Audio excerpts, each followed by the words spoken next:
Unveiling the shadows within. Welcome to Whispers Beyond the Veil, your gateway into the chilling unknown. This channel isn't just about recounting ghost stories. It's an invitation to step into the eerie corners of our world, where the line between reality and nightmare blurs, and the unexplained becomes undeniable. Today, we turn our gaze toward one of America's most haunted homes, a place steeped in tragedy, mystery, and spectral intrigue. This is no ordinary house.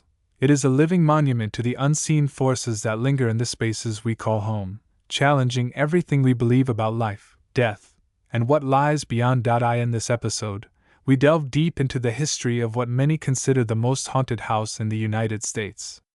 From its tragic beginnings to its current reputation as a paranormal hotspot, this residence has become synonymous with fear, fascination, and the inexplicable. It is a place where the past refuses to stay buried, where whispers from another realm echo through empty halls, and where visitors leave forever changed by their encounters with the supernatural. What sets this house apart from other haunted locations is not just the frequency or intensity of its ghostly phenomena but the sheer diversity of experiences reported within its walls. From apparitions and disembodied voices to inexplicable physical sensations and poltergeist-like activity, this home seems alive with the energy of those who came before.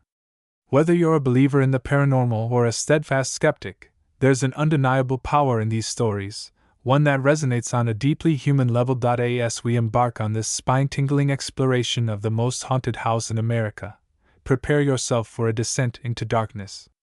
We'll uncover ghostly legends rooted in historical events, investigate documented sightings that challenge belief, and unravel the tragic tales that gave rise to these spectral echoes. Along the way, you'll encounter a location so steeped in supernatural lore that it has become a magnet for paranormal investigators, thrill seekers, and skeptics alike. Whether you're a seasoned seeker of the supernatural or someone simply curious about the mysteries lurking beyond the veil, this journey promises to leave you breathless, and perhaps a little unsettled. So grab your flashlight, steel your nerves, and join us as we venture into the shadowy realms of this haunted home's storied past. What awaits may challenge everything you believe, or reveal truths too terrifying to ignore. Let the storytelling begin. The history of the Winchester Mystery House, a legacy of tragedy and obsession nestled in the heart of San Jose, California. The Winchester Mystery House stands as a haunting testament to one woman's desperate attempt to outwit fate. Built by Sarah Winchester, the widow of firearms magnate William Wirt Winchester, this sprawling mansion is not merely a structure. It is a labyrinth of architectural eccentricities and spectral intrigue. Its towering spires, labyrinthine hallways, and bizarre design choices have earned it a reputation as one of the most haunted homes in the United States. Yet behind its peculiar facade lies a story of profound loss, spiritual obsession, and an unrelenting fear of vengeful spirits. Sarah Winchester inherited her vast fortune after the untimely deaths of her husband and infant daughter, both of whom succumbed to illness within years of each other. Devastated by grief, she sought solace in the advice of a Boston medium, who claimed that the spirits of those killed by Winchester rifles were seeking vengeance against her family. To appease these restless souls, the medium instructed Sarah to move west and build a home for them, a sanctuary where they could reside in peace. Thus began Sarah's lifelong obsession with constructing what would become the Winchester Mystery House. Construction on the mansion began in 1884 and continued unabated for 38 years, stopping only upon Sarah's death in 1922. During this time, carpenters worked around the clock, adding rooms, staircases, and features with no apparent rhyme or reason. The result was a chaotic masterpiece of Victorian architecture, boasting over 160 rooms, 40 staircases, and countless oddities such as doors that open into solid walls, windows embedded in floors, and staircases that lead nowhere. These peculiarities were not mere quirks but deliberate attempts to confuse and trap malevolent spirits, ensuring they could never find their way to Sarah herself. The mansion's haunted reputation stems largely from Sarah's belief that she was under constant siege by the spirits of those killed by Winchester rifles. Locals whispered of strange occurrences during its construction, tools moving on their own, footsteps echoing through empty halls, and faint whispers emanating from unseen sources. After Sarah's death, the house was opened to the public, and visitors quickly began reporting their own encounters with the supernatural. Among the most enduring legends is that of Sarah herself, whose ghost is said to wander the mansion's endless corridors late at night. Some claim to see her figure gliding silently through dimly lit rooms, while others describe feeling an icy presence brushing past them as though she lingers still, overseeing her eternal project. Other spectral inhabitants include the spirits of those Sarah believed she was housing. Paranormal investigators and guests alike have reported hearing disembodied voices calling out names, as well as the sound of phantom footsteps trudging up and down staircases. One particularly chilling account involves a room known as the Seance Room, where Sarah allegedly conducted nightly rituals to communicate with the dead. Visitors to this space have described sudden drops in temperature, accompanied by the sensation of being watched. Others claim to hear faint chanting or the rustling of papers, as if Sarah's seances continue in perpetuity. Adding to the mansion's eerie allure are its numerous architectural anomalies, which seem almost designed to disorient and unsettle. Staircases that lead to ceilings, doors that open onto sheer drops, and windows overlooking brick walls evoke a sense of unease that permeates every corner of the property. For some, these features are more than just bizarre quirks. They are manifestations of Sarah's paranoia, physical embodiments of her desperate attempts to outwit the spirits she feared. What sets the Winchester Mystery House apart from other haunted locations is the sheer scale of its spectral activity. From ghostly apparitions and disembodied voices to inexplicable physical sensations and poltergeist-like phenomena, the mansion seems alive with the energy of those who came before. For those brave enough to explore its labyrinthine halls, the experience is often one of profound unease, a visceral confrontation with the fragility of human ambition and the haunting persistence of memory. As the grand facade looms overhead, casting shadows that dance like specters, one cannot help but wonder, are these ghosts mere figments of imagination, or do they serve as guardians of a history too painful to forget? The Winchester Mystery House is not merely a collection of architectural oddities. It is a living, breathing entity that pulses with spectral energy. Over the decades, countless visitors, staff members, and paranormal investigators have reported eerie encounters within its walls, each tale adding another layer to the mansion's haunted legacy. These documented incidents paint a vivid picture of a home teeming with restless spirits, where the boundaries between the living and the dead blur into an unsettling continuum. One of the most frequently reported phenomena is the sound of phantom footsteps echoing through the mansion's endless corridors. Guests touring the house have described hearing heavy boots trudging across wooden floors, despite no one else being present. On occasion, these footsteps seem to follow visitors, growing louder and more insistent as they ascend staircases or navigate narrow hallways. In one particularly unnerving account, a tour guide leading a group through the second floor suddenly froze mid-sentence, claiming to hear the unmistakable sound of footsteps directly behind her. When she turned to investigate, the corridor was empty, yet the footsteps continued, retreating into the distance as though mocking her disbelief. Equally chilling are the reports of disembodied voices that drift through the mansion's rooms and passageways. Many visitors have recounted hearing faint whispers, their words indistinct yet undeniably human. Some describe the voices as conversational, as though spectral figures are engaged in heated debates or casual exchanges. Others claim to hear their own names called softly, the sound originating from empty corners or shadowy alcoves.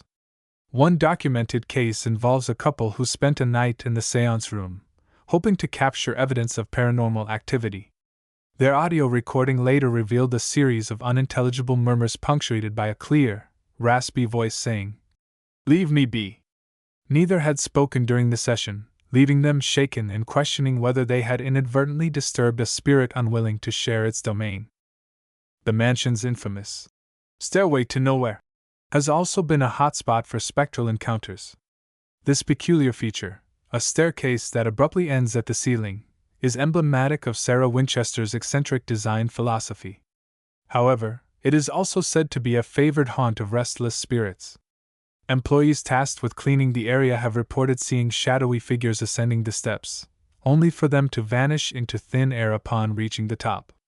Others described feeling an inexplicable pull toward the staircase, as though an unseen force is urging them to climb.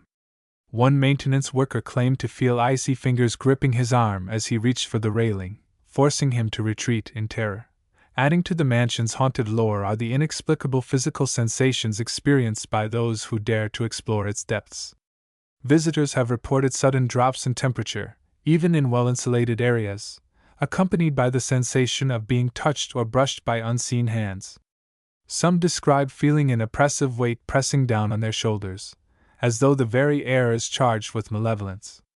Others report witnessing objects moving on their own, chandeliers swaying gently despite the absence of wind, chairs scraping across floors without explanation, and curtains billowing as if stirred by an invisible breeze.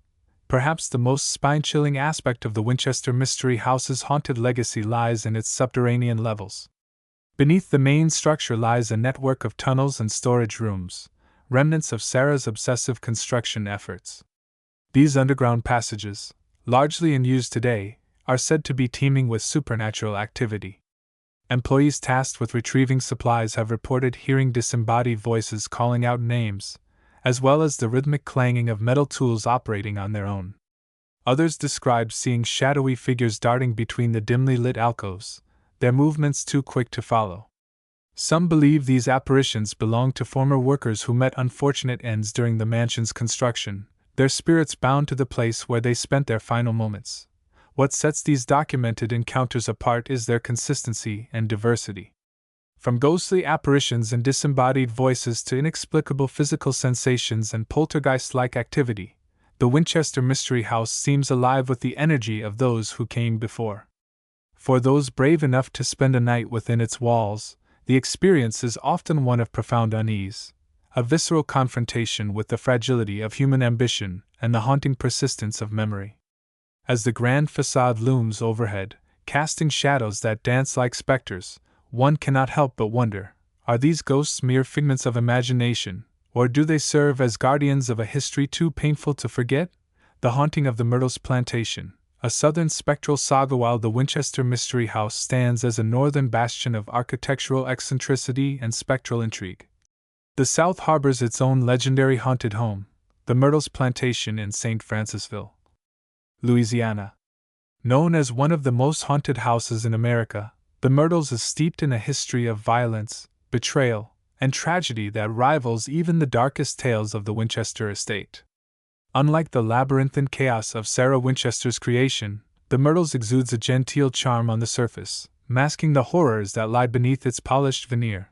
Built in 1796 by General David Bradford, the plantation served as both a residence and a refuge for the wealthy elite of antebellum Louisiana. Its Greek Revival architecture, sprawling verandas, and lush gardens evoke images of southern elegance and hospitality. Yet beneath its serene exterior lies a tapestry of dark secrets, woven together by murder, disease, and the lingering presence of those who refuse to move on. The Myrtles' haunted reputation centers around several key figures, most notably Chloe, a slave whose tragic fate has become synonymous with the plantation's spectral lore. According to legend, Chloe was a house servant owned by Clark Woodruff, a lawyer and planter who purchased the estate in the early 19th century. Tasked with caring for Woodruff's children, Chloe became embroiled in a torrid affair with her master, a relationship that ended abruptly when Woodruff grew bored with her attentions. Enraged and humiliated, Chloe allegedly began eavesdropping on family conversations, hoping to regain favor by uncovering valuable information. When Woodruff discovered her snooping, he punished her by cutting off one of her ears, branding her a thief and a spy. Consumed by bitterness, Chloe devised a sinister plan for revenge. In 1815, Chloe baked a cake laced with poison and served it to the Woodruff family during dinner. While the exact details remain murky, it is said that 2 of Woodruff's daughters perished from the tainted dessert, while his wife fell gravely ill. The surviving household members, enraged by Chloe's treachery, hanged her from the oak tree outside the plantation's front door. Her body was left to rot as a warning to others, her spirit condemned to wander the grounds for eternity. Today, Chloe's ghost is among the most frequently reported apparitions at the Myrtles. Visitors describe seeing a woman in period clothing gliding silently through the halls, her face obscured by shadows. Some claim she appears near the dining room, where the fatal meal took place, her expression frozen in a mask of sorrow or rage. Others report hearing faint humming or the sound of footsteps pacing the second-floor balcony, as though Chloe is reliving her final days in perpetual torment. Perhaps the most unsettling accounts involve sightings of Chloe standing beneath the ancient oak tree, her form flickering like a candle flame before vanishing into the night. Beyond Chloe's haunting presence, the Myrtles is home to a myriad of other spectral inhabitants. The plantation's original owner, General David Bradford, is said to linger in the library, where his ghostly figure has been seen poring over legal documents and books. His presence is often accompanied by the faint scent of tobacco smoke, a relic of his habit during life. Other apparitions include the spirits of enslaved workers, whose labors once sustained the plantation's opulence. Guests have reported hearing disembodied voices speaking in Creole French, as well as the rhythmic thud of bare feet running across wooden floors. Some believe these spirits are bound to the land itself, unable to escape the injustices they endured in life. Adding to the plantation's eerie allure is its infamous mirror, located in the foyer. Said to hold the imprints of all who have died on the property, the mirror is rumored to reflect ghostly faces and shadowy figures long after visitors have departed. Paranormal investigators have captured photographs showing orbs of light hovering near the glass, while others described seeing distorted reflections that seem to move independently of their surroundings. Local legend suggests that the mirror serves as a portal to the afterlife, allowing spirits to cross between realms at will. Perhaps the most harrowing aspect of the Myrtles' haunted legacy lies in its subterranean depths. Beneath the main house lies a network of tunnels and storage rooms, remnants of the plantation's original design. These underground passages, largely in use today, are said to be teeming with supernatural activity. Employees tasked with retrieving supplies have reported hearing disembodied voices calling out names, as well as the rhythmic clanging of chains and shackles operating on their own. Others describe seeing shadowy figures darting between the dimly lit alcoves, their movements too quick to follow. Some believe these apparitions belong to former slaves who met tragic ends during the plantation's operation, their spirits bound to the place where they suffered unimaginable horrors. What sets the Myrtles plantation apart from other haunted locations is the sheer intensity and consistency of its paranormal phenomena. From ghostly apparitions and disembodied voices to inexplicable physical sensations and poltergeist-like activity, the plantation seems alive with the energy of those who came before. For those brave enough to explore its decaying halls, the experience is often one of profound unease, a visceral confrontation with the darkest aspects of American history, and the lingering presence of those who refuse to let go of the pain they endured. As the wind whistles through shattered vents and shadows dance across peeling walls, one cannot help but wonder, are these ghosts mere echoes of the past, or do they serve as guardians of a truth too horrifying to forget?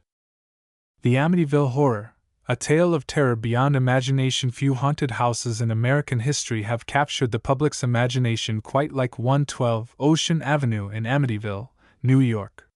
The infamous residence, immortalized in Jay Anson's 1977 book The Amityville Horror and its subsequent film adaptations, stands as a chilling testament to the power of fear, folklore, and the blurred lines between fact and fiction.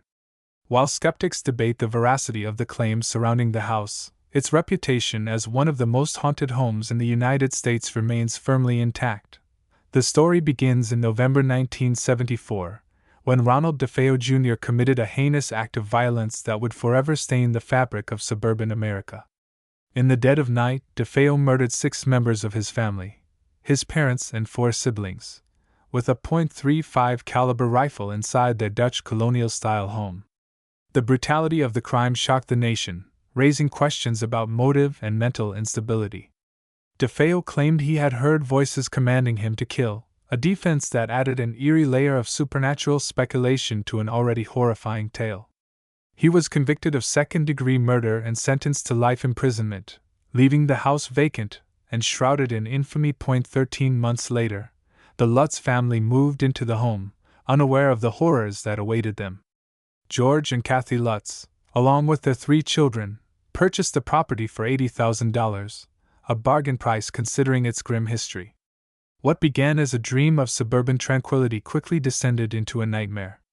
Within weeks, the family reported a series of increasingly bizarre and terrifying events. Doors slammed shut on their own. Green slime oozed from the walls. Swarms of flies invaded the house despite the winter chill. And then there were the apparitions, a demonic pig-like creature named Jody, shadowy figures lurking in corners, and glowing red eyes peering through windows at night. The Lutz's ordeal culminated in a harrowing 28-day stay, during which they claimed to experience sleepwalking episodes, levitating beds, and an overwhelming sense of malevolence that permeated every room. George reportedly woke each morning covered in mysterious bruises, while Kathy endured vivid nightmares of coffins lining the basement walls. Desperate for answers, the family consulted a local priest, Father Ray Pecoraro, who attempted to perform a blessing on the house. According to the Lutzes, the priest was driven away by menacing growls and a disembodied voice shouting, "Get out!" Fearing for their lives, the family fled the house in January 1976, leaving behind all their possessions. The publication of the Amityville Horror catapulted the story into the national spotlight, sparking widespread fascination and controversy. Critics dismissed the account as a fabrication designed to capitalize on the DeFeo murders, pointing to inconsistencies in the Lutz's timeline and financial incentives tied to the book deal. Subsequent investigations revealed discrepancies in the alleged paranormal events, further fueling skepticism. Nevertheless, the narrative struck a chord with audiences, inspiring multiple films, documentaries, and even a cottage industry of paranormal tourism centered around the house. What sets the Amityville house apart from other haunted locations is its cultural impact. Regardless of whether the events described by the Lutzes actually occurred, the story has become a cornerstone of modern horror mythology, blurring the boundaries between reality and fiction. For many, the house represents more than just a site of alleged supernatural activity. It embodies the universal fear of the unknown and the fragility of human sanity. As the wind howls through its weathered shutters and shadows dance across its worn clapboard siding, one cannot help but wonder, is this a true haunt, or merely the product of a collective psyche primed for terror? Either way, the Amityville Horror endures as a cautionary tale of darkness lurking behind closed doors. Perched atop a hill in San Diego's Old Town district, the Whaley House stands as a haunting relic of California's pioneer era. Built in 1857 by Thomas Whaley, a prominent merchant and civic leader, the house served multiple purposes throughout its history, as a family residence, a granary, a theater, and even a courthouse. Yet beneath its stately facade lies a tapestry of tragedy, death, and spectral unrest that has earned it a reputation as one of the most haunted homes in the United States. Designated as an official haunted house by the U.S. Department of Commerce in the 1960s, the Whaley House is not merely a historic landmark. It is a portal to another realm, where the past refuses to fade and the dead linger in perpetual unrest. The Whaley House's haunted legacy is deeply intertwined with its storied past. Before the house was built, the site was the location of San Diego's first public gallows, where a man named Yankee Jim Robinson was executed for grand theft in 1852. According to local lore, Robinson's ghost haunts the property, his anguished spirit tethered to the land where he met his untimely demise. Visitors have reported seeing a tall, gaunt figure wandering the grounds, his face obscured by shadows. Others describe hearing faint cries and the sound of rattling chains, as though Robinson's execution is doomed to replay endlessly. Thomas and Anna Whaley, the house's original occupants, brought their own share of tragedy to the property. Their second child, Violet Whaley, died by suicide in 1885 after a failed marriage proposal left her heartbroken. Violet's spirit is said to haunt the house, her presence often felt in the parlor and upstairs bedrooms. Guests describe seeing a young woman in Victorian attire gazing wistfully out of windows, her expression tinged with sorrow. Others claim to hear soft humming or the sound of a piano playing, though no instrument remains in the house. Some believe Violet's ghost seeks solace, unable to move on from the pain of her final moments. Adding to the house's spectral roster is the ghost of Thomas Whaley himself. After his death in 1890, Whaley's spirit is said to have returned to oversee the home he built. Visitors have reported encountering a distinguished-looking man in 19th-century clothing roaming the halls, inspecting rooms as though ensuring everything remains in order. Some describe feeling an icy breeze brushing against their skin, accompanied by the faint scent of cigar smoke, a signature of Thomas's habit during life. Others claim to hear muffled footsteps and the rustling of papers, as if Whaley's ghost is conducting business long after his passing. The Whaley house is also home to other enigmatic figures, including the ghost of a small boy believed to be one of the Whaley's children. Reports describe seeing a playful child running through the halls, laughing softly before disappearing into thin air. Toys in the nursery have been known to move on their own, as though the spirit of the child is reliving moments of joy amidst the tragedy that surrounds him. Perhaps the most spine-chilling aspect of the Whaley house's haunted lore lies in its subterranean levels. Beneath the main structure lies a network of tunnels and storage rooms, remnants of its days as a granary and courthouse. These underground passages, largely in use today, are said to be teeming with supernatural activity. Employees tasked with retrieving supplies have reported hearing disembodied voices calling out names, as well as the rhythmic clanging of metal tools operating on their own. Others describe seeing shadowy figures darting between the dimly lit alcoves, their movements too quick to follow. Some believe these apparitions belong to former workers or prisoners who met unfortunate ends during the house's operational years, their spirits bound to the place where they spent their final moments. What sets the Whaley house apart from other haunted locations is the sheer diversity of its paranormal phenomena. From ghostly apparitions and disembodied voices to inexplicable physical sensations and poltergeist-like activity, the house seems alive with the energy of those who came before. For those brave enough to explore its creaking floors and shadowy corners, the experience is often one of profound unease, a visceral confrontation with the fragility of human ambition and the haunting persistence of memory.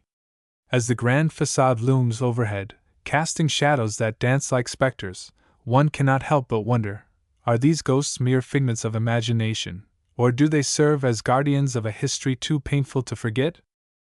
The enduring allure of haunted homes. As we draw this chilling journey to a close, one thing becomes abundantly clear: haunted houses are far more than mere structures of wood and stone.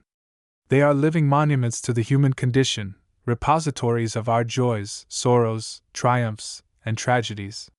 From the labyrinthine chaos of the Winchester Mystery House to the genteel horrors of the Myrtles Plantation, and from the blood-soaked legacy of the Amityville House to the spectral echoes of the Whaley House, each location we've explored tells a story of lives lived, lost, and lingering.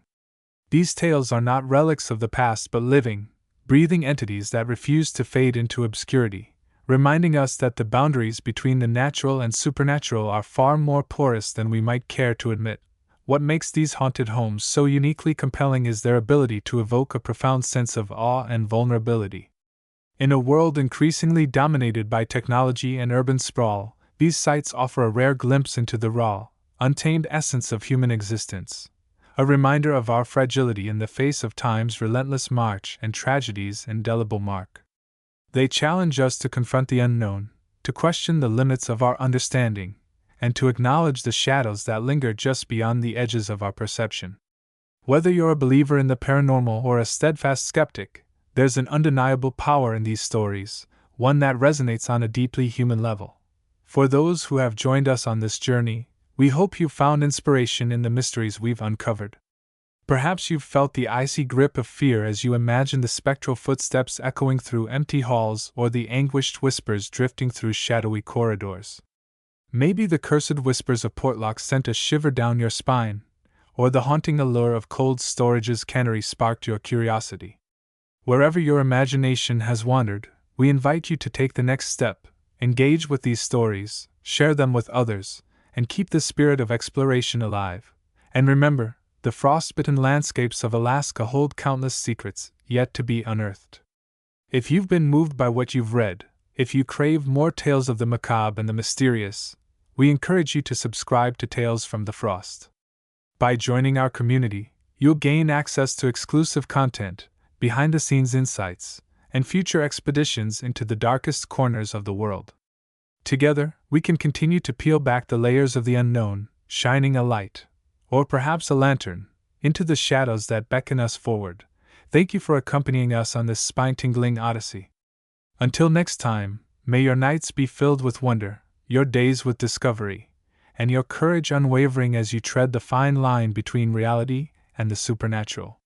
Stay frosty, dear reader, and never stop seeking the stories that lie just beyond the veil.